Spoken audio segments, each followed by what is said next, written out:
Hi everyone and welcome to my channel. Thank you so much for tuning in. Today I'm back with a sort of advice style video. A lot of you enjoyed my video about how to start a luxury collection and I got really positive comments from you guys. So I will link that on the screen now if you guys haven't watched it. But something I get asked time and time again is how to save up for luxury or how to kind of go about purchasing a designer stuff and also how to sell your old designer pieces. So today I thought I would do a video kind of covering all these topics and giving you my advice on how to kind of actually get to a stage of purchasing and building up your luxury collection. So without further ado, let's get straight into the video. But before that, don't forget to hit that subscribe button. I upload twice a week and I would love to have you back on the channel.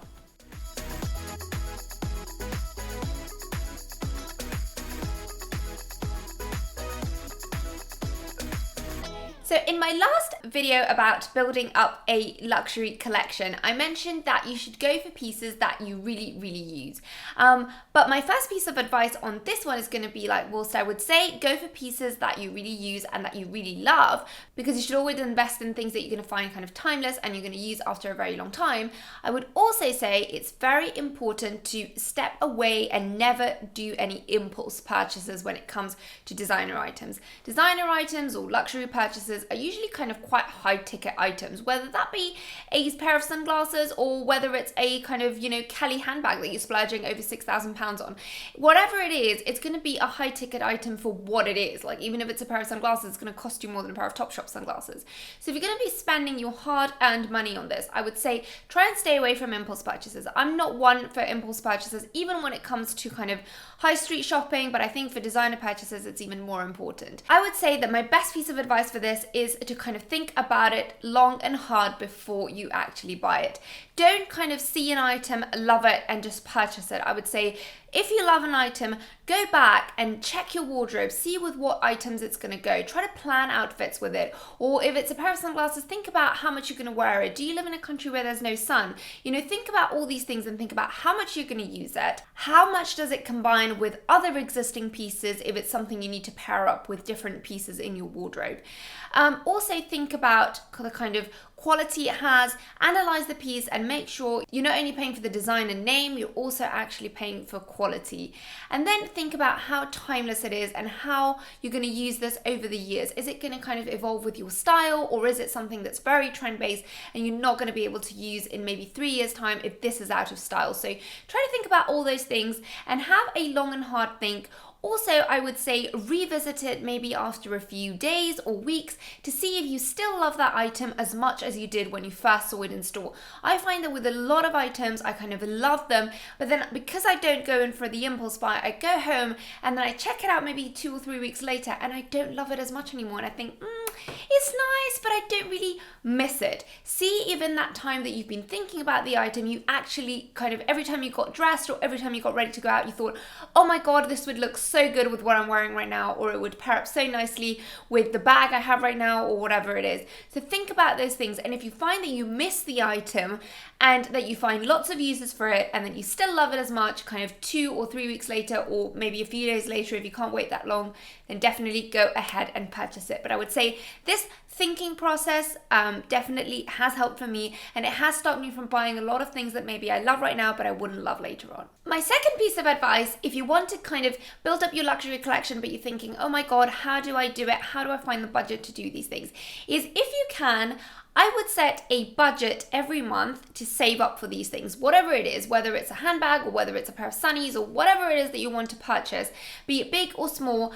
I would set a set amount every month that you kind of set it off like a bill. So at the beginning of the month, when you get your salary in, you probably, or at least that's what I do, I kind of budget. These are the kind of fixed expenses I have: bills, food, rent, whatever it is. And in one of these categories, I would set aside an amount that is kind of savings, and it's a fixed amount that you save every single month. And you kind of put this money away, put it into a savings account, or kind of take it out of the bank and put it away in a cupboard, whatever it is that you like to do.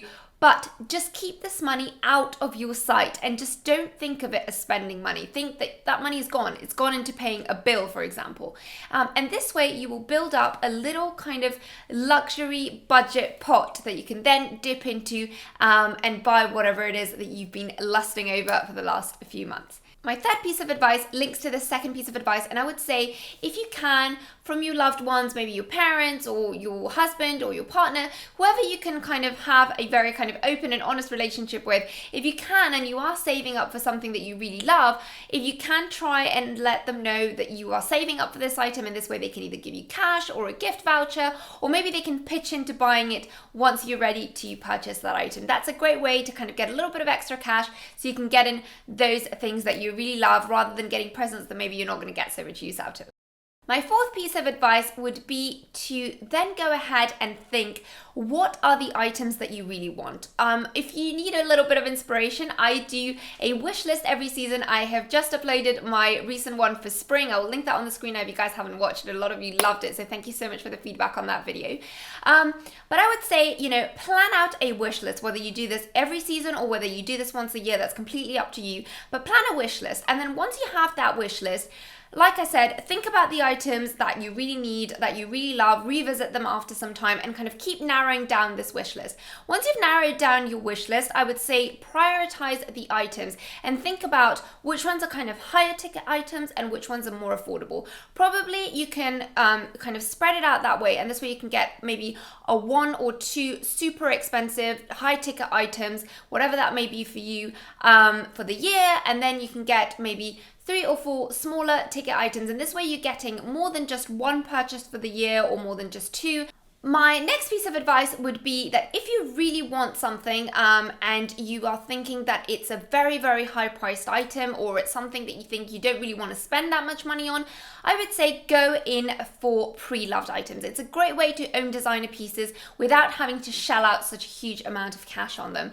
My favorite website for this is Vestiare Collective. I'm going to show you on the screen now what this website looks like. It is a great website. You can find a lot of different things from a lot of different brands. Usually the goods are in very good condition, but it does kind of have a rating system. It will tell you if it's in very good, excellent, or only good condition. They don't really sell items that are in a very bad condition, so you're not at a risk of that, but it does definitely let you assess what condition it is and whether that suits what you're looking for.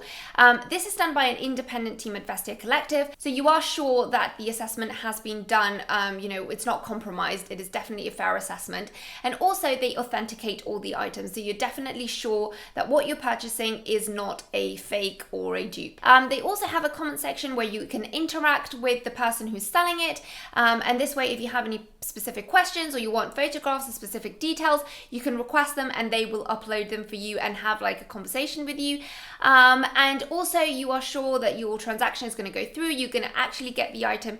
The only thing with this website is it can sometimes take quite long for you to get the item shipped out, but I would say it's, for me, the best website out there because they authenticate your items and you are sure that what you're getting is genuine, that it's genuinely going to be in the condition that it's in. And I will have to say Vestiare Collective have a very strict policy, so for them to consider something kind of very good or an excellent condition, it definitely has to be in an amazing condition. But you can definitely go into the website and see what the requirements are to fit into each category. And this brings me on to my final point. A great way to also build up your luxury collection is to get rid of things that you don't actually use anymore. And I've had this question asked to me a few times. What do you do with items that you don't use? And I would say the best thing is to go ahead and sell them on. If there is something in your wardrobe that is in good condition, whether it be clothing, I would say accessories are definitely easier to sell on, just because clothing obviously has the restriction of size, and the same with shoes, but you can definitely sell these as well. And I would say try to sell them on, because if you're not giving them as much love as they would need, definitely they could find a better home, and this will give you a little bit of cash to maybe upgrade to something better, or kind of just change to something that you love more and that fits the style you have currently better. Again, I love to sell on Vestiare Collective. They do take a commission, which is pretty hefty, I have to say. But it is worth it because it gives you peace of mind. You know that you're going to get your money. There's no kind of hassle. You just ship it over to them. They will authenticate the item and send it on, or they will send it back to you if it doesn't fit what you had written on in your description. But I would say it's a great way to sell on your items. There is also a website called Depop, and I have sometimes sold items through Depop as well.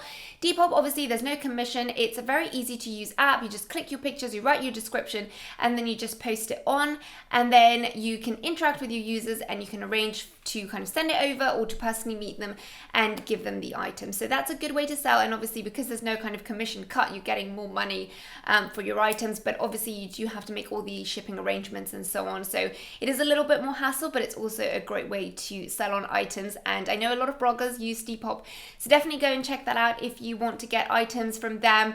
Obviously I think, you know, sometimes from someone who's on screen and you've kind of followed for a long time, you have more kind of a surety that it's going to be a original item, but that's obviously the risk that you have with sites like Depop, because there's no one to authenticate those items.